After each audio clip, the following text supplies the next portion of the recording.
Hi hello welcome back to my YouTube channel. എല്ലാവർക്കും ഇന്നത്തെ വീഡിയോയിലോട്ട് സ്വാഗതം. ഇന്നൊരു സൺഡേ വ്ളോഗാണ് കേട്ടോ. അപ്പോൾ ഇന്ന് വേദൂട്ടിക്കൊരു ഡ്രോയിങ് കോമ്പറ്റീഷൻ ഉണ്ട്. അപ്പോൾ അതിന് പോകാനായിട്ട് വേദൂട്ടി റെഡി ആയിട്ടിരിക്കുകയാണ്. ഇപ്പോൾ ഏകദേശം സമയം ഒരു 7:30 ആയിട്ടുണ്ട്. അപ്പോൾ വേദൂട്ടി കുളിയൊക്കെ കഴിഞ്ഞ് ഷൂ ഇടുന്ന തിരക്കിലാണ്. അപ്പോൾ വേദൂട്ടിൻ്റെ സ്കൂളിൽ നിന്ന് കുറച്ച് കുട്ടികൾ ഡ്രോയിങ് കോമ്പറ്റീഷന് പോകുന്നുണ്ട്. അഹല്യ സ്കൂളിൽ വെച്ചിട്ടാണ്. അഹല്യ സ്കൂളിലെ ഹോസ്പിറ്റലിൽ വെച്ചിട്ടാണ് ഡ്രോയിങ് കോമ്പറ്റീഷൻ നടക്കുന്നത്. അപ്പോൾ വേദൂട്ടിൻ്റെ ക്ലാസ്സിൽ നിന്ന് ഏകദേശം 4-5 കുട്ടികളുണ്ട് ഡ്രോയിങ് കോമ്പറ്റീഷന്. അവൻ്റെ സ്കൂളിൽ നിന്ന് കുറച്ച് കുട്ടികളുണ്ട്, ഇവളുടെ ക്ലാസ്സിൽ നിന്ന് 4-5 കുട്ടികളുണ്ട് കേട്ടോ. അപ്പോൾ ഞാൻ അവൾക്ക് കൊണ്ടുപോകാനായിട്ട് ലഞ്ചും സ്നാക്സൊക്കെ റെഡിയാക്കി കൊണ്ടിരിക്കുകയാണ്. ഏകദേശം 8 മണിക്കെങ്കിലും അവിടെ സ്കൂളെത്താനാണ് പറഞ്ഞിട്ടുള്ളത്. ഇവൻ്റെ സ്കൂൾ വാവാക്കോടാണ്. ചുറ്റൂരൊരു സ്കൂളും കൂടി ഉണ്ട് ഇവർക്ക്. അപ്പോൾ അവിടെ കൊണ്ടാക്കാനാണ് പറഞ്ഞിട്ടുള്ളത് കേട്ടോ. അപ്പോൾ അതിന് പോകാനുള്ള തയ്യാറെടുപ്പാണ്. ലഞ്ചും സ്നാക്സൊക്കെ കൊണ്ടുപോകണം.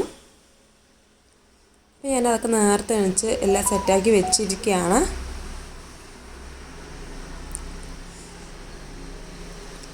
അപ്പോൾ വേദൂട്ടി ബാഗ് വെയിറ്റ് ഉണ്ടോ ഇല്ലയോ എന്നൊക്കെ നോക്കണം. കാരണം ഇന്ന് ബുക്കൊന്നും കൊണ്ടുപോകുന്നില്ലല്ലോ. അതുകൊണ്ട് വേദു ഒന്ന് തൂക്കി നോക്കുകയാണ് വെയിറ്റ് ഉണ്ടോ ഇല്ലയെന്ന്. അതൊക്കെ കഴിഞ്ഞ ശേഷം ഞാൻ വേദൂട്ടിനൊന്ന് റെഡിയാക്കാമെന്ന് വിചാരിച്ചു. മേക്കപ്പൊക്കെ ഒന്ന് ഇട്ട് കൊടുക്കാമെന്ന് വിചാരിച്ചിട്ടോ. ഞാൻ കുറച്ച് വലുതായിട്ടൊന്നുമില്ല, ഒരു ചെറുതായിട്ട് കുറച്ച് ക്രീമും പൗഡറൊക്കെ ഒന്ന് ഇട്ട് പൊട്ടൊക്കെ വെച്ച് കൊടുക്കാമെന്ന് വിചാരിച്ചു. അങ്ങനെ അതൊക്കെ കഴിഞ്ഞ ശേഷം ഞാൻ ഫുഡ് കൊടുക്കാൻ പോവുകയാണ്. ഫുഡ് കൊടുക്കാൻ 1 മണിക്കൂറെങ്കിലും സമയം വേണം. അവൾ കഴിക്കാൻ കുറേ സമയം എടുക്കും. അവൾക്ക് ചോറാണ് ഇഷ്ടം, അതുകൊണ്ട് തന്നെ എപ്പോഴും ചോറ് തന്നെ കൊടുക്കാറ്. അത് കഴിഞ്ഞ ശേഷം കുറച്ച് ഫോട്ടോസൊക്കെ എടുത്തു കേട്ടോ. റെഡി ആയി കഴിഞ്ഞൊരു ഫോട്ടോ എടുക്കൽ പതിവാണ്. അപ്പോൾ അങ്ങനെ 2-3 ഫോട്ടോസൊക്കെ എടുത്തു. അങ്ങനെ വേദൂട്ടി പോകാനുള്ള സമയമായി. 8 മണിയായിട്ടുണ്ട് കേട്ടോ. അപ്പോൾ വേദൂട്ടി ഇറങ്ങുകയാണ്. ടാറ്റയൊക്കെ കാണിച്ച് ഇറങ്ങണം. അപ്പോൾ ഞാൻ പറയണ്ട നന്നായിട്ട് ഡ്രോയിങ് ചെയ്യൂ, നന്നായി കളർ ചെയ്യൂ എന്നൊക്കെ പറയേണ്ട. ആദ്യമായിട്ടാണ് ഒരു കോമ്പറ്റീഷന് പോണത്. അങ്ങനെ വേദൂട്ടി റെഡിയായി. അതുപോലെ തന്നെ ഏട്ടൻ്റെ മോളും കൂടി ഉണ്ടായിരുന്നു കേട്ടോ. ടീച്ചർ മെസ്സേജ് ഇടും.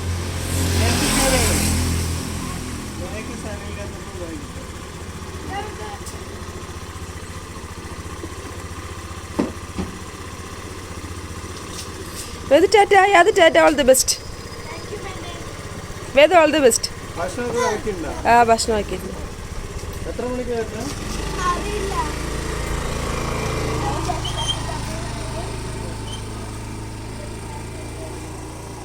അങ്ങനെ അവരൊക്കെ പോയ ശേഷം പ്രതിക്കുട്ടി നല്ല ഉറക്കമാണ് കേട്ടോ. അതേപോലെ തന്നെ അന്ന് സുമേഷ് ചേട്ടന് ഒരു എൻഗേജ്മെൻറ്റും കൂടി ഉണ്ട്. അപ്പോൾ അതിന് പോകാനായിട്ട് ഞാൻ ഡ്രസ്സൊക്കെ ഒന്ന് അയൺ ചെയ്ത് കൊടുക്കുകയാണ്. ഷർട്ടും മുണ്ടൊക്കെ ഒന്ന് അയൺ ചെയ്ത് കൊടുക്കണം. അപ്പോഴത്തേന് നമ്മുടെ വൃതിക്കുട്ടി എണീറ്റ് വന്നു. ഷർട്ടും മുണ്ടൊക്കെ ഒന്ന് അയൺ ചെയ്ത് വെച്ചുകൊണ്ടിരിക്കുകയാണ്. പാലക്കാട് വെച്ചിട്ടാണ് എൻഗേജ്മെൻറ്റ്. എൻ്റെ മാമൻ്റെ മോളുടെ എൻഗേജ്മെൻറ്റും കൂടെയാണ്. പ്രത്യേകിച്ച് കാര്യമായിട്ട് ആരെയും വിളിച്ചിട്ടില്ല. ആണുങ്ങൾ മാത്രം പോയി പറഞ്ഞ് ഉറപ്പിക്കലാണ് കേട്ടോ. അപ്പോൾ അതുകൊണ്ട് സുമേഷ് ചേട്ടൻ മാത്രം ഇവിടെ നിന്ന് പോകുന്നുള്ളൂ, ഞാനൊന്നും പോകുന്നില്ല. അപ്പോൾ ഇങ്ങനെ ഓരോ കാര്യങ്ങൾ സംസാരിച്ചുകൊണ്ടിരിക്കുകയാണ്. വൃത്തിക്കുട്ടിൻ്റെ ഓരോ കാര്യങ്ങൾ സംസാരിച്ചുകൊണ്ടിരിക്കുകയാണ്. അങ്ങനെ മുണ്ട് ഷർട്ടൊക്കെ ഒന്ന് അയൺ ചെയ്ത് കഴിഞ്ഞു കേട്ടോ. ഇനി കൈയോടെ തന്നെ അയൺ ബോക്സ് മാറ്റിയില്ലെങ്കിൽ വൃത്തിക്കുട്ടി വന്നൊന്ന് തൊട്ട് നോക്കും. അതുകൊണ്ട് പെട്ടെന്ന് തന്നെ ഒന്ന് മാറ്റുന്നുണ്ട്. അത് കഴിഞ്ഞ ശേഷം പെട്ടെന്ന് തന്നെ സുമേഷ് ചേട്ടന് കഴിക്കാനുള്ള ഫുഡും കൂടെ ഒന്ന് എടുത്തു കൊടുക്കുന്നുണ്ട്. രാവിലെ ദോശയും സാമ്പാറായിരുന്നു. അത് കഴിച്ച ശേഷം സുമേഷ് ചേട്ടൻ വേഗം ഒന്ന് ഇറങ്ങി കേട്ടോ. കാരണം 10:30 മുഹൂർത്തം. അപ്പോൾ വേഗം ഒന്ന് വീട്ടിൽ നിന്ന് ഇറങ്ങി. ഇപ്പോൾ സമയം ഏകദേശം 9:30 കഴിഞ്ഞിട്ടുണ്ട്. ചെറുതായിട്ടൊരു തൊണ്ടവേദന ഉള്ളത് കൊണ്ട് തന്നെ സുമേഷ് ചേട്ടൻ ഒരു ബോട്ടിൽ വെള്ളവും കൂടെ കയ്യിൽ കൊണ്ടുപോകുന്നുണ്ട്, ചുടുവെള്ളം കൊണ്ടുപോകുന്നുണ്ട്.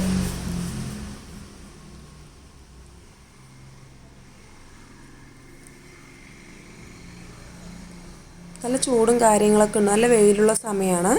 ഇതപ്പോൾ തന്നെ വെള്ളമൊക്കെ കുടിക്കാൻ തുടങ്ങിയിട്ടുണ്ട് ആൾ.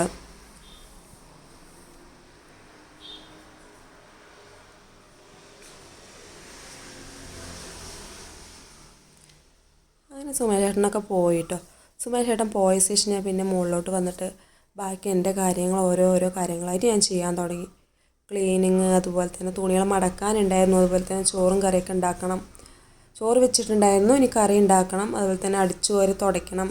അതുപോലെ തന്നെ വൃതിക്കുട്ടിനെ കുളിപ്പിക്കണം. അങ്ങനെ കുറേ കാര്യങ്ങളുണ്ടായിരുന്നു. അതൊന്നും ഞാൻ വ്യക്തമായിട്ട് വീഡിയോ ഒന്നും എടുക്കുന്നില്ല കേട്ടോ. കാരണം വീഡിയോ എടുത്ത് നിങ്ങളെ ബോറടിപ്പിക്കുന്നില്ല. അതുകൊണ്ട് ചെറിയ വീഡിയോസ് മാത്രം എടുക്കാമെന്ന് വിചാരിച്ചു.